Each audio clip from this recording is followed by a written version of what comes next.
Tribeca is definitely a very, very trendy neighborhood. However, trendy neighborhoods always come with a price tag. It is not cheap in the slightest, and people definitely pay to live here. So not only are the apartments very expensive in Tribeca, but also everything else is pretty much expensive in Tribeca as well. The dining is expensive. The cocktails are definitely going to be the more expensive cocktails, probably anywhere in Manhattan.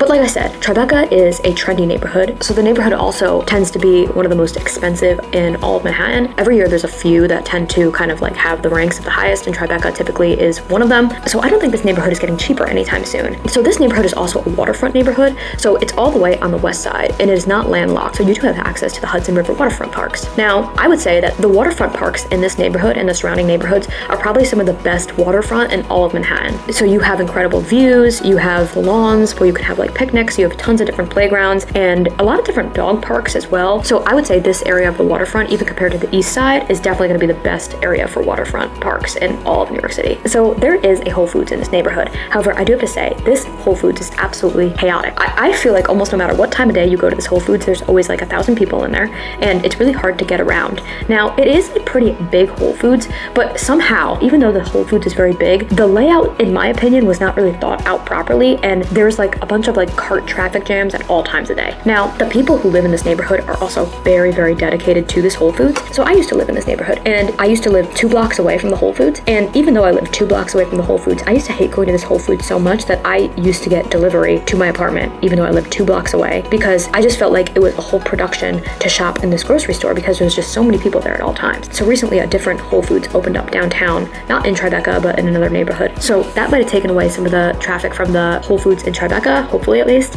I haven't spent enough time there recently to be able to see the difference though. So I would say that the public transportation options are really good in Tribeca actually. You can pretty much get to any other Manhattan neighborhood very easily from Tribeca. So most subway lines are going to run directly through Tribeca or the Financial District or Soho, which is 2 neighborhoods that are right next door. So I would say that while living in Tribeca, I felt like I could pretty much get anywhere in Manhattan or even outside of Manhattan. And I never really had that much of a problem where I had to switch a bunch of trains unless I was going somewhere really, really obscure. And also they have a bunch of bus stops in Tribeca, and also the downtown shuttle as well, which is a free shuttle that takes you throughout Tribeca and the Financial District and Battery Park City. So overall, if you're commuting to another neighborhood, Tribeca could be a really good option for you because you can easily probably get to that neighborhood. So these are just a few things that I wanted you to know before moving to Tribeca. Now, as I said, I lived in this neighborhood for a few years, and I don't live there now, but there are certain things I did love about this neighborhood, but at the same time, there are other things that I definitely didn't like about this neighborhood. But as always, figuring out where you're going to live in New York City is definitely a personal decision, and I never like to give my opinions in these videos because I like to provide the facts and then have you guys make your own decisions that are the right decision for you. But if there's anything that I missed in this video or anything that you want to add about living in Tribeca,